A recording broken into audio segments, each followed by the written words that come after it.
आज मैं आपको 2010 की epic movie clash of the Titans का एक स्टोरी रिकैप सुनाने जा रहा हूं जो मिलियंस ऑफ इयर्स पहले शुरू हुई थी।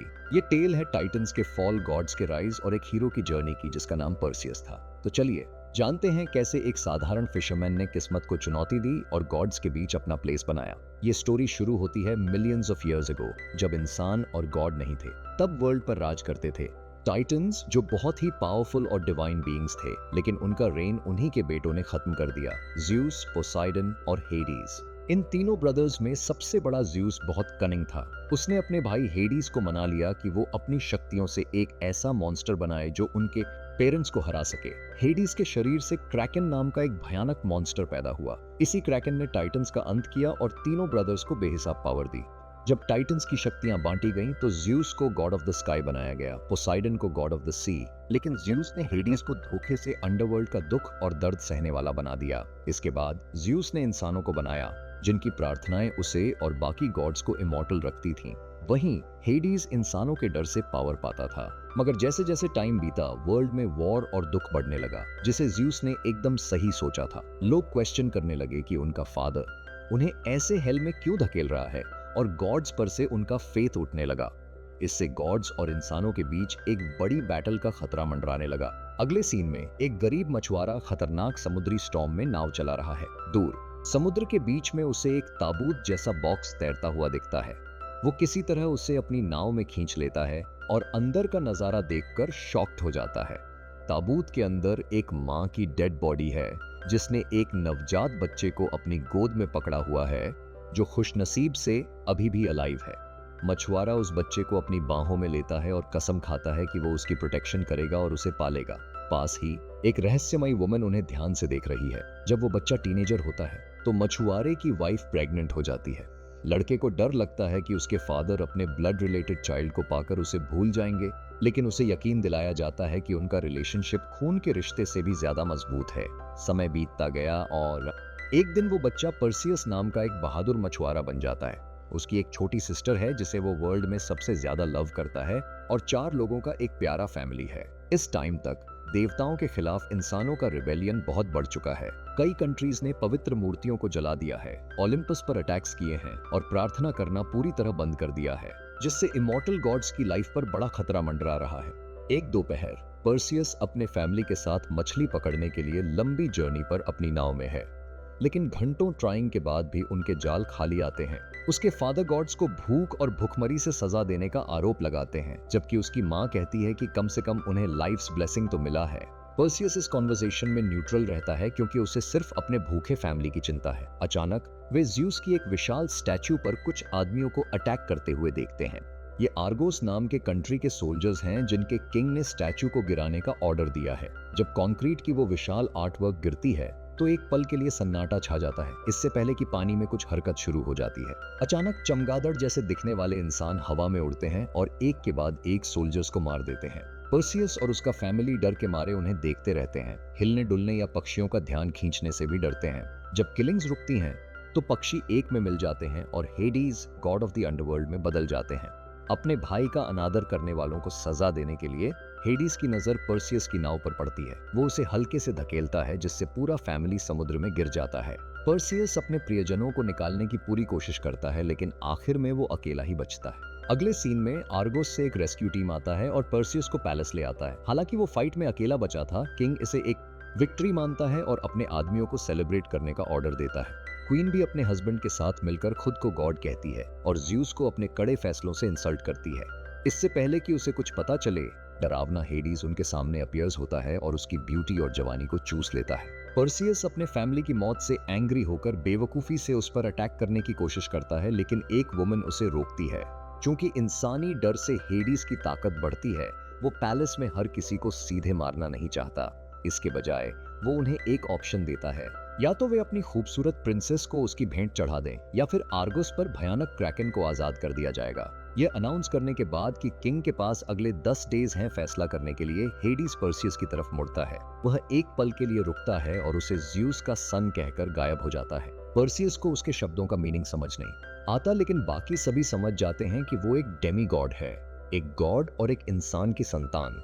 उसे जेल में डाल दिया जाता है और यातना दी जाती है, इस होप में कि वो सिटी को बचाने का कोई तरीका ढूंढेगा। दयालु प्रिंसेस सोल्जर्स को रोकने की कोशिश करती है। अगर इसका मीनिंग उसके लोगों का जीना है तो वो खुशी खुशी अपनी जान देने को तैयार है, लेकिन किंग ऐसा नहीं चाहता। अगले सीन में एक वुमन को पर्सियस से जेल में मिलने की अनुमति मिलती है। वो वही रहस्यमयी वुमन है जो तब प्रेजेंट थी जब मछुआरे को पर्सियस मिला था, और वही जिसने उसे पहले हेडीज पर अटैक करने से रोका था। वो अपना इंट्रोडक्शन आयो के रूप में देती है, एक मॉर्टल जिसने कभी एक गॉड की पेशकश को ठुकरा दिया था और उसे कभी बूढ़ा न होने या मरने का श्राप मिला था। ये मुश्किल से ही श्राप लगता है, लेकिन आयो समझाती है कि उसे अपने सभी प्रियजनों को मरते हुए देखना पड़ा और उनके बिना जीना पड़ा। क्योंकि वो लगभग 1000 ईयर्स से अलाइव है, वो पर्सियस, उसकी माँ और उनके समुद्र में कैसे खत्म हुए इसकी पूरी स्टोरी जानती है। कई ईयर्स पहले एक कंट्री के विद्रोही किंग ने ओलंपस की ओर एक बड़ी आर्मी का नेतृत्व किया, जिससे गॉड्स क्रोधित हो गए। ज़्यूस, जो इंसानों को अपने बच्चों जैसा लव करता था, उन्हें मारना नहीं चाहता था, इसलिए उसने किंग का एक एग्जाम्पल बनाने के बारे में सोचा। किंग का भेष बदलकर ज़्यूस क्वीन के पास गया और उससे लव किया। जब किंग युद्ध से लौटा तो उसने अपनी वाइफ को अपने सबसे बुरे एनिमी से प्रेग्नेंट पाया। गुस्से से आग बबूला होकर उसने उसे एक ताबूत में डाला और उसे समुद्र में फेंक दिया, जहां उसने पर्सियस को जन्म दिया। पर्सियस को आखिरकार पता चल जाता है कि उसकी लाइफ कैसे शुरू हुई और अब उसका एकमात्र गोल बदला लेने के लिए हेडीज को मारना है। ईओ उसे समझाती है कि अगर वो क्रैकन को मारता है तो हेडीज अपनी सबसे कमजोर हालत में होगा, जो उसे मारने का सबसे अच्छा चांस होगा, और इसलिए पर्सियस क्रैकन को खोजने और मारने की अपनी जर्नी पर आर्गोस के सोल्जर्स के साथ जॉइंस हो जाता है। समय बीतता गया और उनकी जर्नी के चौथे day commander in chief Perseus से पूछता है कि क्या उसे तलवार चलानी आती है। उसे एक छोटा सा डेमोन्स्ट्रेशन दिया जाता है, इससे पहले कि उस पर अचानक अटैक हो जाए। पर्सियस पहले गिर जाता है, लेकिन जल्दी ही संभल जाता है और सभी को सरप्राइजेस। तलवारबाजी में उसकी स्वाभाविक टैलेंट को देखते हुए उसे बताया जाता है कि उसमें वास्तव में एक गॉड का ब्लड है। हमें पर्सियस के सौतेले फादर से मिलवाया जाता है, किंग, जो अब एक अंधेरी गुफा में एक किसान के रूप में रह रहा है। हेडीज उस आदमी के पास आता है और बताता है कि वो ज़्यूस का भरोसा जीतने और उसे सबसे कमजोर हालत में मारने के लिए ज़्यूस के पक्ष में वर्क कर रहा है। क्योंकि पूर्व किंग भी ज़्यूस को मरा हुआ देखना चाहता है, वह हेडीज को खुश करने के लिए कुछ भी करने को तैयार है। इसलिए गॉड ऑफ द अंडरवर्ल्ड उसे एक डीमन में बदल देता है और उसे पर्सियस को मारने के लिए भेजता है। कहीं और जब सोल्जर्स दिन के लिए शेल्टर लेते हैं, पर्सियस जंगल में भटक जाता है और उसे एक तलवार और उड़ने वाले घोड़ों का झुंड मिलता है। वे उसे उसके फादर ज़्यूस ने भेजे थे, जो चाहता था कि उसके बेटे को जीतने का उचित चांस मिले। हालांकि पर्सियस सोर्ड और उसके लिए भेजे गए शुद्ध काले घोड़े दोनों को मना कर देता है। अचानक उसे एक सोल्जर की मदद के लिए चिल्लाने की आवाज सुनाई देती है और पता चलता है कि हेडीज द्वारा भेजा गया डीमन यहाँ सभी को मारने के लिए है। वो पर्सियस पर एक घातक वार के साथ कूदता है, लेकिन हीरो खुद का डिफेंस करने में तेज है। सोल्जर्स उसके साथ ज्वाइन हो जाते हैं और डीमन को काबू कर लेते हैं,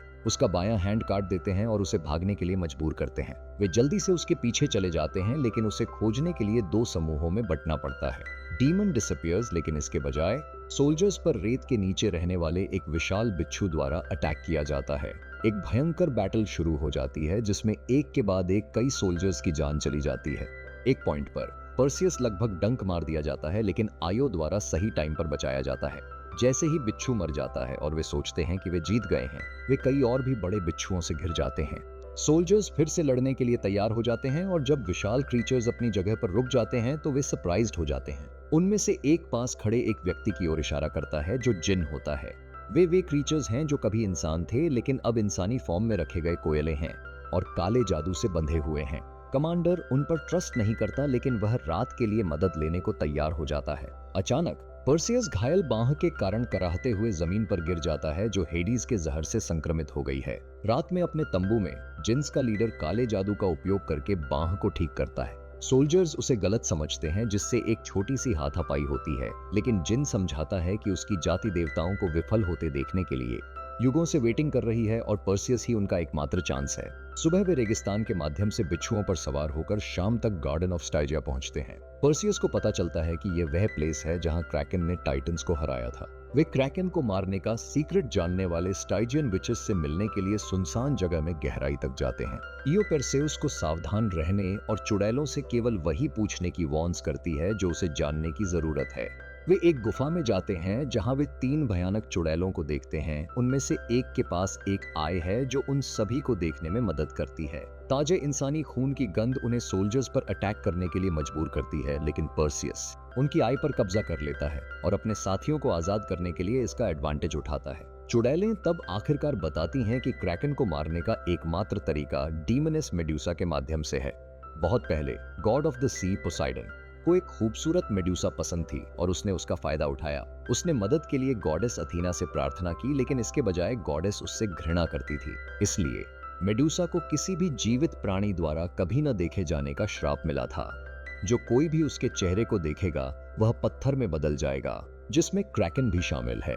कुछ ही टाइम बाद समूह मेड्यूसा की जेल खोजने के लिए अंडरवर्ल्ड की ओर निकलता है। अपने रास्ते में पर्सियस अपने फादर ज्यूस से मिलता है, जो उसे स्वर्ग में आकर खुशहाल लाइफ जीने का ऑफर करता है। पर्सियस ऑफर को मना कर देता है, लेकिन ज्यूस उसे विदाई गिफ्ट के रूप में एक सोने का कॉइन देता, जिसे वह स्वीकार करता है। अगले सीन में समूह समुद्र के सामने है जो उन्हें अंडरवर्ल्ड तक ले जाता है। जिन पर्सियस के कॉइन का उपयोग करके नाव वाले को रिश्वत देता है और परिणाम स्वरूप उन्हें सीधे मेड्यूसा की जेल में ले जाया जाता है। इयो को बाहर रुकना पड़ता है क्योंकि केवल मैन को ही जेल के अंदर जाने की अनुमति है, लेकिन वह उन्हें वार्न्स करती है कि कोई भी मैन कभी बाहर नहीं निकला है। जैसे ही समूह जेल में एंटर्स, उन्हें तुरंत एक स्त्री की हंसी सुनाई देती है। पर्सियस सभी को अपनी आईज नीचे रखने और सावधान रहने के लिए कहता है। अचानक एरोज उनकी ओर उड़ने लगते हैं, कमांडर की छाती पर लगते हैं और इससे पहले कि उन्हें पता चले उन पर डीमनस द्वारा अटैक किया जा रहा है। पर्सियस लगभग आग के गड्ढे में गिर जाता है, लेकिन सही टाइम पर जिन और खुद को बचाने में केपेबल होता। जैसे ही वे बाकी समूह की तलाश कर रहे होते हैं, मेड्यूसा 2 युवा सोल्जर्स को परेशान करती है। वे दोनों गलती से उसके चेहरे पर एक नजर डालते हैं, जिसकी कीमत उन्हें अपनी जान से चुकानी पड़ती है। इसके बाद वह जिन को पकड़ लेती है और उसे पत्थर में बदलने की कोशिश करती है, लेकिन उसके काले जादू के कारण वह मरने से पहले उस पर आखिरी बार अटैक करने में केपेबल होता। कमांडर इस अपॉर्चुनिटी का लाभ उठाकर उसकी पूंछ पर वार करता है, इससे पहले कि वह भी पत्थर में बदल जाए। आखिरकार उसकी कमजोर हालत का फायदा उठाते हुए पर्सियस अपनी तलवार से उसका सिर धड़ से अलग कर देता है। एक चिंतित आयो मेड्यूसा का सिर लेकर पर्सियस को बाहर आते देखती है और बेहद हैप्पी होती है, लेकिन उसकी खुशी ज्यादा देर नहीं टिकती क्योंकि पर्सियस के सौतेले फादर द्वारा कुछ ही सेकंड्स बाद उसे चाकू मार दिया जाता है। मरने से पहले आयो पर्सियस को वह तलवार देती है जो उसे ज्यूस ने गिफ्ट में दी थी। वह आखिरकार उस डीमन को हराने के लिए उसका उपयोग करता है और उड़ने वाले घोड़े को भी स्वीकार करता है। उसी टाइम ओलिम्पस में हेडीज जोइस से क्रैकन को आजाद करने की अनुमति मांगने आता है, यह होपिंग करते हुए कि उसके बच्चे फिर से उसकी प्रार्थना करेंगे। ज़ूस हेडीज को अपनी इच्छानुसार करने की अनुमति देता है। आर्गोस में वापस लोगों ने प्रिंसेस को बलि चढ़ाने के लिए एक कल्ट बना लिया है ताकि क्रैकन उन्हें बजाय उसे ले जाए। विशालकाय जानवर को आजाद कर दिया जाता है और आर्गोस सिटी को हिलाना शुरू कर देता है। ज़ूस जल्दबाजी में अपने भाई से अराजकता को रोकने के लिए कहता है क्योंकि उसे लगा था कि प्रार्थनाएं उसकी मदद करेंगी, लेकिन उसके बच्चे इसके बजाय डर गए हैं। हेडीज अपने भाई पर हंसता है, यह दावा करते हुए कि वह मूर्ख रहा है और लोगों का डर उसे पावर दे रहा है। इसके बाद प्रिंसेस को एक पुल से लटका दिया जाता है बलिदान के रूप में, लेकिन जानवर उसे वैसे ही नहीं लेता जैसा लोगों ने इमेजिन किया था। इंसानी चमगादड़ों को आजाद कर दिया जाता है ताकि वे जिसे चाहें उसे मार सकें। क्रैकन समुद्र से निकलता है और प्रिंसेस पर अटैक करने ही वाला होता है जब पर्सियस आता है और मेड्यूसा के सिर के साथ पुल पर चढ़ता है। विशालकाय जानवर पत्थर में बदल जाता है और उसके साथ मेड्यूसा और प्रिंसेस भी समुद्र में गिर जाते हैं। इससे पहले कि पर्सियस कुछ कर पाता, हेडीज अपनी सबसे कमजोर हालत में उसके सामने अपीयर्स होता है। पर्सियस अपने जादुई तलवार का उपयोग करके अपने चाचा पर वार करता है, जो गॉड को अंडरवर्ल्ड में वापस भेज देता है जहां वह हमेशा के लिए बंद हो जाता है। आखिरकार पर्सियस प्रिंसेस को बचाता है और उसे किनारे पर लाता है। वह उसे थैंक्स करती है और एक सक्षम क्वीन के रूप में नेशन की सर्व करने का वादा करती है। आखिरी सीन में ज़्यूस अपने बेटे से मिलने आता है, उसे अपनी बाकी की लाइफ एक इंसान के रूप में रहने का ऑप्शन देता है। फिल्म एंड्स हो जाती है जब वह आयो को वापस जीवित करके अपने बेटे को एक खास गिफ्ट देता है और मूवी का एंड हो जाता है। ऐसी और भी शानदार कहानियों के लिए हमारे चैनल को सब्सक्राइब करना न भूलें और बेल आइकॉन दबा दें ताकि आप कोई भी नई स्टोरी मिस न करें।